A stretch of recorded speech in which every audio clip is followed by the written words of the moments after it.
This is Summer Huntington of Steel Mace Vinyasa and FlowShala, and today I'll be talking about the overhead squat and how Warrior 2 conditioning helps increase range of motion in that mobility drill.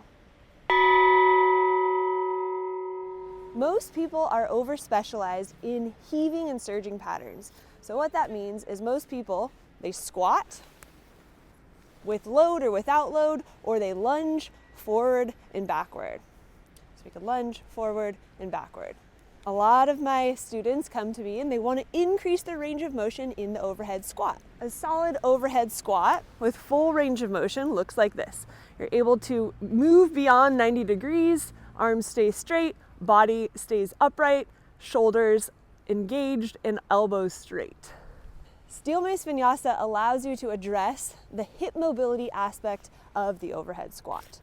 The idea is that we want our hip bones to be able to move in external rotation without limitation. This is seen in one of the most common yoga poses, Warrior 2.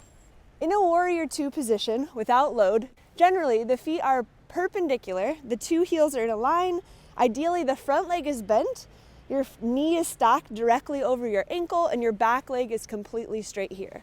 So traditional unloaded Warrior 2 looks like this. Now, most athletes that are over-specialized, again, in that squatting, heaving pattern, have very limited range of motion in their external rotators. How do we get better external rotation in the hips? We load that yoga asana with a steel mace. Observe. A Warrior 2 lunge, you'll start with your mace in a reverse guard position. The elbow is touching the body, the top hand is facing away, the shoulders are packed, and you're creating full fascial tension, not passively holding the mace, but actually ripping the mace apart, crushing your hands together, full grip conformation to develop wrist strength. Both of my legs are straight. Position A. Position B, level 1, can bring the mace directly underneath my chin to create a little leverage, bend and externally rotate the front leg, again to achieve that 90-degree bend in the front leg. I can perform repetitions of this. If I don't have the shoulder mobility to go overhead, I can start here with the mace under the chin.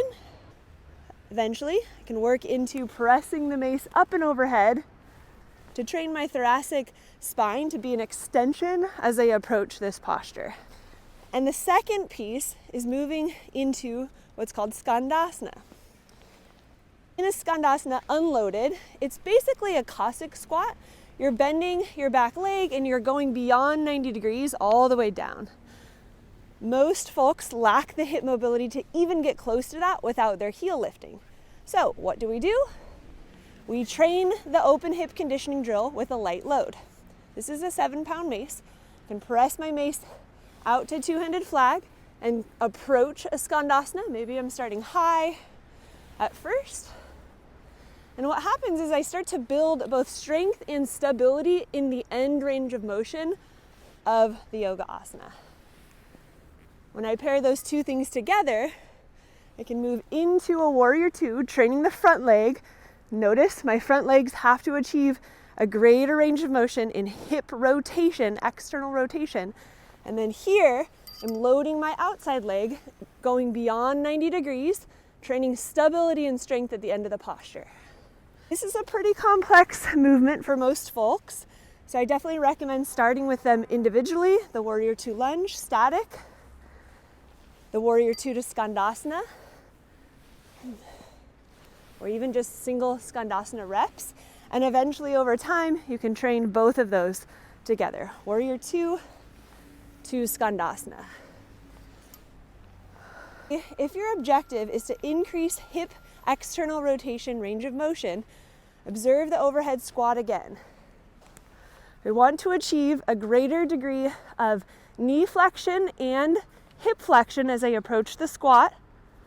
And so by training a Skandasana, I've isolated one leg and I can do the repetitions and go all the way down eventually. There are countless research articles that show that the flat-footed squat increases longevity and lifespan up to 7 years. So think of some of our friends over in Japan that are constantly in a flat-footed squat. People that are gardening for long periods of time. They live to be 80, 90, 100 years old, usually 90 and 100 years old, because they're often in this position. They're doing their work, they're eating their food, they're going to the bathroom in this position, and they're able to hang out here well. It's going to increase your balance, it's going to prevent falls, and it's going to help you to stay strong and stable and pain-free.